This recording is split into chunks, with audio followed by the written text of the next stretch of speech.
యోబు గ్రంథము 19వ అధ్యాయము 1-29 వచనములు.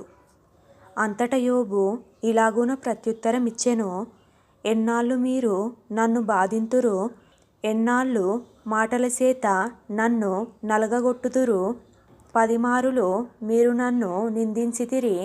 సిగ్గులేక మీరు నన్ను బాధించెదరు. నేను తప్పు చేసిన ఎడల నా తప్పు నా మీదికే వచ్చును గదా. మిమ్మును మీరు నా మీద హెచ్చించుకొందురా? నా నేరము నా మీద మీరు మోపుదురా? అలాగైతే దేవుడు నాకు అన్యాయము చేసెననియో తన వలలో నన్ను చిక్కించుకొనెననియో మీరు తెలిసికొనుడి. నా మీద బలాత్కారము జరుగుచున్నదని నేను మొరపెట్టుచున్నాను గాని నా మొర అంగీకరింపబడదు. సహాయము నిమిత్తము నేను మొరలిడుచున్నాను గాని న్యాయము దొరకదు.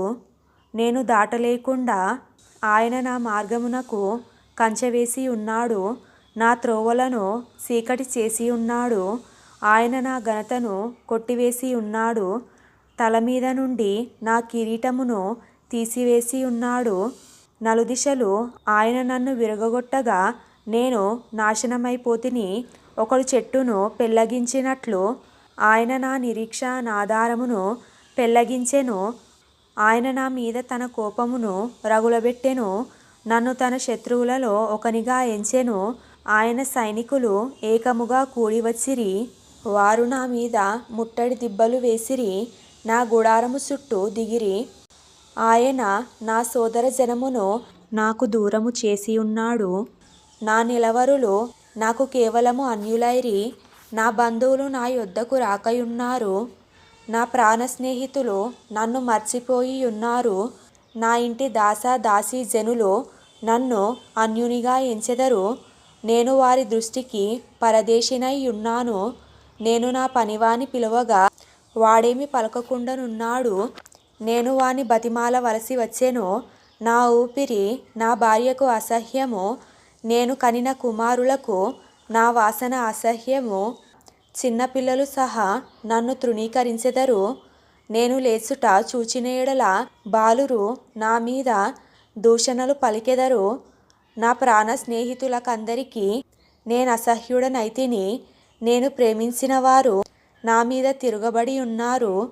నా ఎముకలు నా చర్మముతోనూ నా మాంసముతోనూ అంటుకొని ఉన్నవి.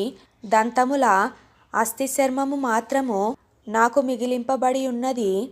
దేవుని హస్తము నన్ను మొత్తియున్నది. నా మీద జాలిపడుడి. నా స్నేహితులారా, నా మీద జాలిపడుడి.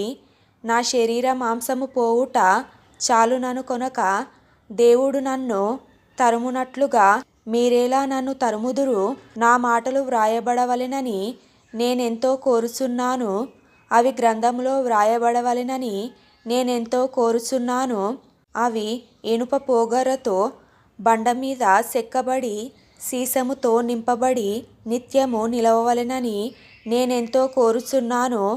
అయితే నా విమోచకుడు సజీవుడనియు తరువాత ఆయన భూమి మీద నిల్చుననియు నేనెరుగుదును. ఇలాగు నా చర్మము చీకిపోయిన తరువాత శరీరముతో నేను దేవుని చూచెదను. నా మట్టుకు నేనే చూచెదను, మరి ఎవరునూ కాదు. నేనే కన్నులారా ఆయనను చూచెదను. నాలో నా అంతరింద్రియములు కృషించి ఉన్నవి. జరిగిన దాని కారణము నాలోనే ఉన్నదనుకొని మీరు మేము వానిని ఎట్లు తరిమిదమా అని తలంచిన ఎడల మీరు ఖడ్గమునకు భయపడుడి. తీర్పు కలుగునని మీరు తెలుసుకొనున్నట్లు ఉగ్రతకు తగిన దోషములకు శిక్ష నియమింపబడును.